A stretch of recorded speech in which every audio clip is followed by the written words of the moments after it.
everybody, my name is Selena Larson. And I'm Konstantin Klinger. We are both with Proofpoint, and today we're going to be talking about life and death building detection, forensics, and intelligence at scale. So before we get started, what is DEaTH? I love this acronym, and it's gotten very popular recently in the community, but essentially detection, engineering, and threat hunting, DEaTH, together with cyber threat intelligence really helps to inform detection pipelines to enable automated forensic analysis of the biggest threats to enterprises. And security practitioners like ourselves can use this type of data to improve defense. So in terms of DEaTH and CTI, I'm here representing cyber threat intelligence. I mostly focus on cybercrime, e-crime activity, everything from the large banking Trojans all the way to BEC and fraud. And I collaborate very closely with our detections team, DDX, which is what Konstantin is representing today. So we do have a very, very close-knit relationship. And in fact, our team's main objectives really is to make sure that we are defending and writing detections for our customers to make sure that we are protecting them against the biggest threats. Okay, our detection strategy and process follows the well-known pyramid of pain concept and defense in depth concept, which I guess most of you know about. It means that we are trying to detect things at every level, at the message level, at the static level, and the dynamic sandbox level, emphasizing the and not the or. Further, we are not only trying to create detections on atomic indicators of compromise, such as hashes or URLs, but also trying to detect malicious content based on TTPs and the actual behavior of malware or phishing threats, independent of static attributes. But of course, those static attributes can also get used for detections where they fall off. Generic signatures on dynamic files and URL behavior live usually longer and are stronger than atomic IOCs, but of course harder to achieve in the pyramid of pain. Combining everything together and mix generic signatures with quick IOC-based detections is key in the strategy. This is how it looks like in the pipeline. Let's try to move from theory into practice. How are we trying to achieve that in our detection stack? Every organization is probably doing this different, but also a bit similar, and we are trying to share today how we are doing it at Proofpoint with the hope that we can provide some kind of blueprint which others can identify similarities in their own workflows. The concept we follow is DDX, which stands for Detection, Detonation, and Configuration Extraction. And that means that from the beginning of an attack chain, all the way through malware detonation, we try to detect and block maliciousness at every level. We're going through two examples today and show you DDX in action, and we hope that we can convince you of that concept and that you learn something useful of it. Of course, you will find more examples and a detailed walkthrough in the paper. For example, if an email is observed, there are various characteristics that can be identified as malicious, such as the header or the body text, the embedded graphics, but also, of course, the URLs and attachments that are inside that email. These are then sent through the static and dynamic engines to generate results of automated extraction and forensics, including identifying the malware family, the configuration, and the behaviors. Static detections are the evaluation of a given file or URL or artifact without executing it. Dynamic detections focus on the behavior of the analyzer's target during its execution, usually done in a sandbox or a virtual machine. After the email message itself is examined, the extracted URLs and files go into that static and dynamic detection engine, and time is a critical resource as email is considered real-time traffic. So if we already detect a phishing message on the message level, we can already block the email, but we are still sending it through the pipeline to extract further forensics and behaviors and reveal all its behavior, but time is not critical then anymore. So usually the engine must be quick to return a verdict, and we cannot wait unlimited time for the dynamic engine results for every URL or file. As you can see on the slides, we are using various well-known open source tools within our stack, but also some custom implementations, as well as a cape-like sandbox for the dynamic execution of files and URLs. Key is also to achieve the automated detonation of each attack chain to detect malicious behavior, classify it, and then extract the configuration for the forensics. Those forensics are very handy for customers if they have to investigate incident response cases within their network, or for our e-crime and APT researchers for tracking groups and keep on top of the threat landscape. But also sometimes they are very useful to share with partner organizations. For example, if we spot legitimate tools getting abused, we are reaching out to that organization and try to give them as much information as we can. Let's see how that looks like in the DEaTH and CTI cycle. Yeah, so like Konstantin said, we block it, we could be done with it. But fundamentally, all of that information has a ton of characteristics that are very, very useful for ourselves as CTI practitioners, threat hunters, and incident responders, or from the customer side looking at the forensics in their own dashboard. So we mentioned mail flow, but of course there are a lot of different various data sets that could go through the pipeline, and at organizations it will look a lot different depending on the enterprise. But fundamentally, it goes through detection, classification, configuration, and extraction, and then that is all generating threat intelligence. So certainly customer forensics, campaigns, so we're able to track actors over time, doing attribution, which is very, very important with the different forensics and characteristics pulled from the pipeline. Threat hunting, again, landscape and trends over time. So it really provides, combining DDX with CTI provides information for strategic intelligence as well as tactical and operational functions.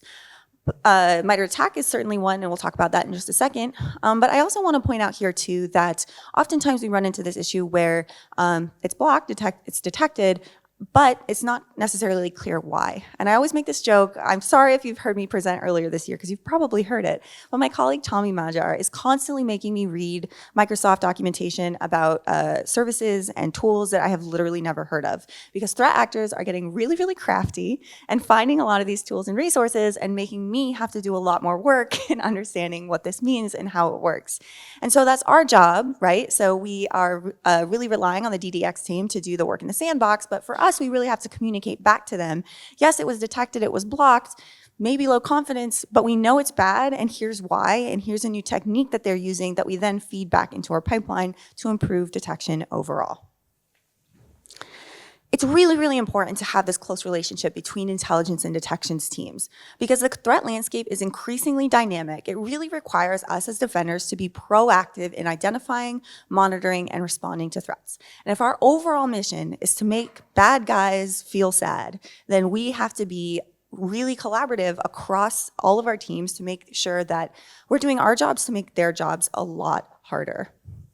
Ultimately, what this means is the actor evolution and TTP changes means that we have to really be on our toes. Historically, if we look especially at the cybercriminal threat landscape, up until 2022 into 2023, everything was macro-enabled documents. So it was one click to install malware. And where the threat actors were very, very crafty was the malware that they were creating. Now, there's a lot more focus and effort placed on the entire attack chain, on the delivery functionality. The malware has gotten a little bit more boring. It's not quite as crafty. It's not quite as fun or interesting if you ask our malware analysts. But the attack chains and TTPs are very, very interesting. So to use an e-crime example for TA577, this is one of our most prominent initial access brokers. Funnily enough, I was really hoping they were going to be coming back from vacation on this talk so I could have some new TTPs to share, but unfortunately they are taking an extended summer break, potentially in part to the Operation Endgame, so shout out to all the folks that worked on that. But essentially, they were one of the main QBot distributors, ultimately landing on Picobot as their sort of main malware delivery. They are part of the Russian cybercrime cinematic universe and associated with owning the Black Box ransomware. But most importantly, they are very advanced. They are, as Joe likes to say, the weasel word sophisticated. They are one of them. But I also like to use words to describe them like chaotic, messy, wild, ridiculous. WTF are they doing? And because TA577 really does like to experiment with a lot of new techniques, attack chains, file types, and malware throughout their campaigns. In many cases, the actor likes to A/B test attack chains, oftentimes not even just day one, day two, but even morning and afternoon. So the first wave of mouse spam will have one attack chain, and the second wave will have another to see what is more effective. And we really have to be on our toes when we're looking at the evolution of the TTPs. So if you extend this graph out this way, it would be all this light blue color because it was all macro-enabled documents. But as you see in 2022 into 2023, and now here where we are, they are constantly changing. They did compressed executables. They had a momentary fling with OneNote. We see a lot of JavaScript. They had using some Java downloaders, which we'll talk about certainly in just a second. But you can see the list of techniques that were frequently observed by this actor, and they are never the same. They really like to vary their attack chains. They like to vary their scripts that they're using, their file types, their attachments and URLs, and even including some CVEs in there, which prior to around 2023, we actually didn't see all that often. Okay, let's look into one of those weird techniques they used and look into an exemplary campaign from February this year. And as Selena already mentioned, this actor as well. So basically, they use this attack chain only in a few campaigns and then they change it again. So for this presentation, I picked an example of a Java dropper that was used to deliver Pikabot, or better, two different Java droppers. The email were containing a password-protected zip file, which had a jar Java file inside, as well as a random data file, which does not have any purpose in the attack chain. And we believe it was used to increase the size of the zip container to bypass some detection mechanisms. And then for the Java dropper, there were two variants. Variant 1 was having the Pikabot DLL embedded in the Java file itself, where variant 2 was downloading the Pikabot DLL from a third URL. And they use both variants within the same campaign, and that's what they do a lot, this A/B testing. So how does DDX look like in action? It should be a good visualization on that slide. You can see the attack chain I just described. And in order to basically extract forensics and be able to detect this at every level, we need to detonate the whole attack chain in our pipeline, which is not always easy. In this example, we need to extract or crack the password from the email to open the zip archive, and then run the Java file. Further, the payload, which downloads Pikabot, the Pikabot payload needs to be available to download so that we can execute Pikabot and extract its configuration. So many things can go wrong if you think about geofencing, or the payload is already down, or it's not up at the time when we scan it. So it's even more important to have multiple detections in place at different steps of the attack chain, which means to have a defense in-depth concept in place. As I already said, it's always good if you can extract the configuration of the final payload, because then that's what usually is getting used in incident response cases, or if you want to describe the campaign further. So this slide shows exemplary detections for every step involved in that campaign, as well as the Pikabot malware configuration. And the sandbox screenshots you're seeing are taken from our Cape-like sandbox, which allows us to rewrite behavioral signatures in Python code, which you will see on the next slides. At the message level, the email was using the threat hijacking technique, as well as TA577 usually sticks to a very known URL and an attachment naming schema. So we already have a match, and we could block the email as TA577 email already. But if you also look at the attachment, it's an encrypted zip archive with a jar executable in it, which means in our case, it's a policy kill, because you shouldn't do that in email. Further, you can look at the Java loader, which we called alien loader, and create a behavioral signature for it, which we will see on the next slides. But also you can stick on the download of the Pikabot URL or Pikabot's C2 network traffic, as well as Pikabot's behavior and its configuration, of course. So this slide shows the decompiled version of the Java dropper on the left side.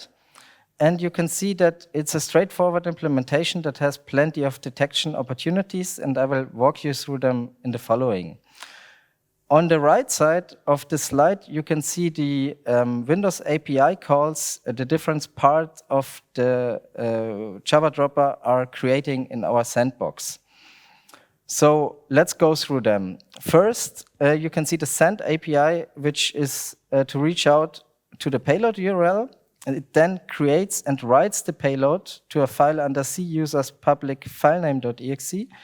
And then it sleeps for 1500 milliseconds, and then it starts that filename.exe in a new process. We can now try to chain this behavior together in a state machine using Python and the well-known signature concept of cape-like or even cuckoo-like sandboxes, and create a detection for this dropper. And the result is on the left side of this slide, so you can see the state machine and the Python signature on the left side, and again, the API calls on the right side. And as you probably see, it's super easy to concatenate the 4 API calls together and match on this behavior in a signature. Of course, this example was taken for demonstration purposes, and filename.exe as well as the path or the sleeping time can change. Basically, every static artifact that is used in the signature can change, but if you collect more samples, you can adapt the signature and see what they have in common and what's going to change, and then we're again in this cycle of signature development. So best case, maybe the signature then in the end relies on non-static artifact at all, but that's not always easy to achieve. If you want to learn more about this, we were able to contribute that to the official Cape v2 project, which you will find under this link, as well as the network signatures I mentioned are also in the ET Open rule set. Let's see how we can map this campaign to the MITRE ATT&CK framework. So I mentioned that CTI can be very compelling and useful for strategic, operational, and tactical requirements. One amazing thing that Konstantin did was he created a way to automate MITRE ATT&CK mapping within our sandbox, which is useful for a variety of ways because we get to see the output with a variety of T codes. We can also actually query to see how popular various techniques are with our large data set, which is very, very useful to see a lot of very common techniques that the threat actors are using. But from the perspective of the defender, oftentimes you have an executive that says, what does it map to MITRE, and are we protected? And so in this case, we can see a number of the different T codes that were applied. So resource development, certainly compromising accounts, phishing, spear phishing attachment, trusted relationship, and user execution for initial access. With defense evasion, Konstantin mentioned a couple of defense evasion techniques, both at the message level as well as the Picobot final payload, and then you see a hidden window with hiding artifacts, and then of course with the C2, the application layer protocol, web protocols. So it's really interesting to be able to see the actual final output of this stuff really at a super high level, both from the artifacts within the sandbox, but also something that can be very reportable to your various stakeholders. So now I wanted to talk about an espionage example with Voldemort. And Voldemort was actually very, very interesting. So I mentioned TA577 earlier as an e-crime example, a very sophisticated threat actor that uses a lot of different TTPs within its attack chain. And what's notable about that actor, they are really a trendsetter. So TA577, as well as a number of other initial access brokers that we track within our data, will often be the first to use these very weird, very like WTF attack chains, but they actually work. And then what we see is subsequent activity that is much higher, that tends to be high volume, and that will subsequently use it. In this case, Voldemort was actually, and we attribute it to be espionage objectives. And in this case, the activity impersonated tax authorities from various governments. And the malware, Voldemort, which was named by the threat actors, we did not name it Voldemort, has intelligence gathering and capabilities to deliver additional payloads, including potentially Cobalt Strike. But what's most notable, and what I kind of mentioned is the copycats, is the Voldemort attack chain had a lot of different unusual customized functionality. They used Google Sheets for command and control. They used save search file .searchms with an external web dev share. as well as tried Cloudflare temporary tunnels. So what's unique about this actual attack chain is we saw a number of cybercriminal threat actors using a very, very similar technique that included the tried Cloudflare tunnels that led to a web dev share that actually hosted the payload. There was the use of Microsoft Search MS in there as well. But what Voldemort did was it kind of iterated on the attack chain. So we already had detections in place for a lot of the sort of file scheme URI to the web dev or SMB, which is something that we see pretty regularly in the landscape. But Voldemort had us on our toes a little bit, and we had to add some additional capability and functionality. So just to kind of show, actually to touch on the interestingness of Voldemort, it was really high volume for an espionage suspected APT threat actor. And in this case, they target a lot of different verticals. They had this really interesting sort of tax theme lures that they actually impersonated the tax authorities of a number of different countries using the exact same language, and it would look the same. And insurance as a major target for this activity was pretty unusual. But what you guys probably care about is the .searchms file. So as Selena mentioned, that actor was using the searchms URLs, but not actually a searchms URL. It was a searchms URL pointing to a searchms file. The functionality of a saved search is intended for situations where someone wants to do the same search regularly in Windows and then wants to easily repeat the search with the results presented also in maybe the same manner. So then you can create a saved search. Typically, those saved searches are just XML files. So also, if you're not really using those saved search file, it's also stored temporarily as a saved search file in the temp folder. So in this saved search file, you can specify more advanced what Windows Explorer is trying to do when it displays the results to you. So the Voldemort campaign used that file that is on the right side of the slide, and I highlighted 3 parts of it, which I found was very interesting. So at first you can see the display name equals downloads, which means that this is just shown as download. So it should lure the user to believe this is the normal downloads folder. Then you can see the item folder path display narrow, which is defining a narrow window in Windows Explorer to more effectively hide the artifacts that this is hosted on an external share. So the user should believe this is on the local machine and not on the external share.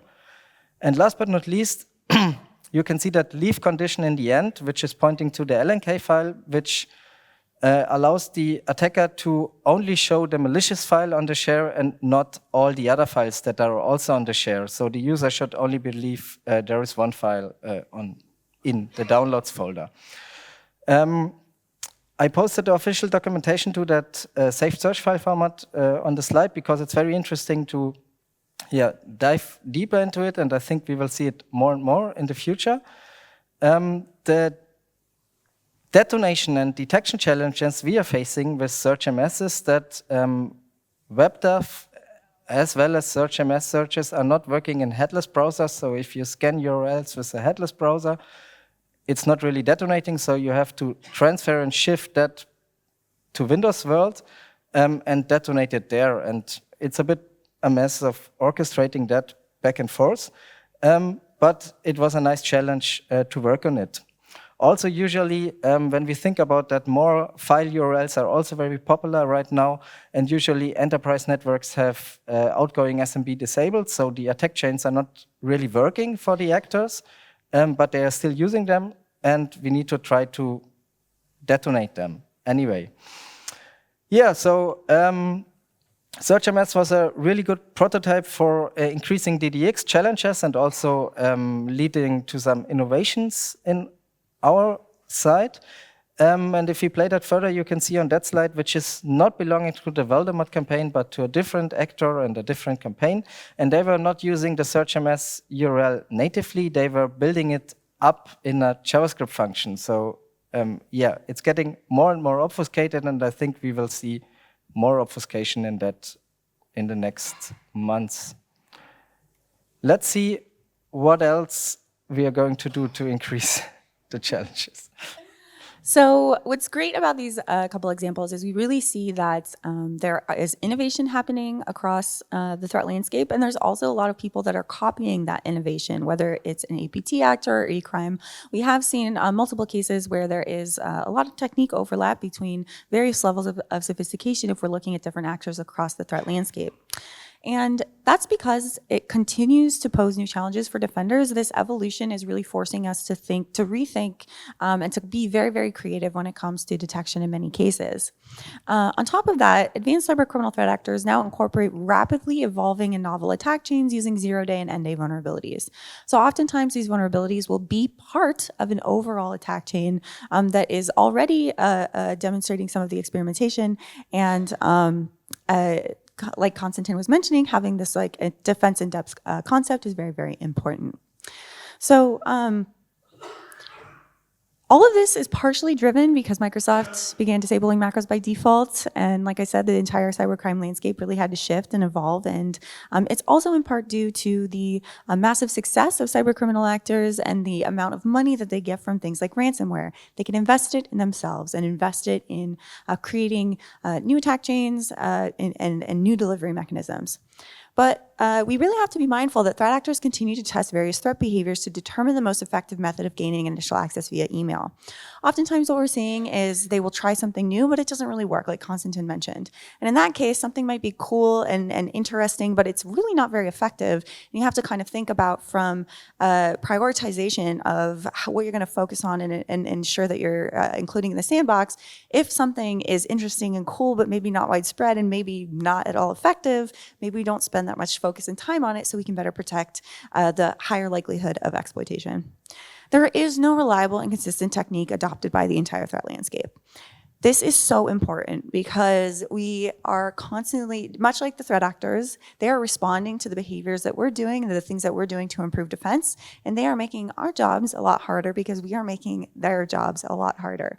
So that's why it's really, really important that CTI and DDX functionalities really interact with each other, engage with each other, and talk to each other about what we're seeing and how we can do better, as well as what's not working, right? So oftentimes I might not be quite as aware of the effectiveness of a potential technique. And in talking to my colleagues in DDX, they're like, yeah, this was actually pretty cool, but there's no way it would really work on an endpoint. So I kind of wanted to highlight the sort of variability of a lot of different techniques that we're seeing. I just picked a few that we have seen fairly recently kind of go up and down. This is another thing that's really important to consider. Things really go in waves. So I mentioned after macro being disabled by default, there was like a wave of compressed executables. There was a wave of OneNote. There was a wave of PDFs with URLs leading to script files. They kind of cluster together. And so if you're at the beginning of the wave, if you see it cresting and you add detections in place, then by the time that crashes and comes to shore, it's not going to work and your organization is going to be protected. In this case, we see a curl file scheme URI, that's WebDAV and SMB, so that was really big by a number of our threat actors, including initial access brokers, and we're obviously still seeing it with the tri-Cloudflare cluster of cybercrime as well as Voldemort and some IABs as well. But SearchMS, I kind of wanted to point out the SearchMS thing because we talked about it in our presentation. So last year, actually, my colleague Joe Wise and I identified a cluster of cybercriminal activity that was using SearchMS file scheme URIs to WebDAV to download rats, Venom Rat, Remcos Rat, kind of just a little bit of a rat cocktail, not super sophisticated, but they were using it, this very interesting SearchMS technique. We actually got it as one of sub-techniques in MITRE ATT&CK because it was very weird, very interesting, and started seeing it across the landscape. But after summer of 2023, it kind of just disappeared. We didn't see it a ton. But come to July and August 2024, we are seeing it quite a bit now, and there is a lot of innovation and experimentation when it comes to this particular technique, and we are going to anticipate seeing it more. So organizations oftentimes silo detection engineering and threat intelligence functions. They're often separate. A lot of times they don't really talk to each other. They have different objectives. I think the objective of all these teams should be making people's bad guys' jobs harder and ensuring detection at all aspects of the pipeline. But there's a few tips that we have that, since Konstantin and I work together, as well as both of our teams are very intertwined, you really want to build a foundation of mutual respect and relationships between detection engineering and CTI functions. We do have different, oftentimes different stakeholders, but ultimately we are all in the same fight and we all want to win it. Making sure that you are having these good conversations. I regularly just ask Konstantin or other people on my team, hey, do you have 30 minutes? Can you walk me through how you did this? And the same thing on my end, explaining actor clustering, explaining how we are actually using the data to inform CTI can be very, very valuable and helpful for them too. You really want to leverage metrics to prioritize taskings. There are never enough hours in the day to look at everything. And you really want to be mindful to take some time to capture metrics and review the efficacy of these taskings to make sure that you're prioritizing correctly. And then finally, don't be reactive to what the actors are doing. There's always the opportunity to red team, to poke around yourself. And oftentimes you're going to be the one that's finding something very weird that might be the biggest next threat on the landscape. With that, thank you so much. Thank you, Jeanette, for being our chair, and to the Virus Bulletin team, as well as everyone in the audience. Thank you. Thank you.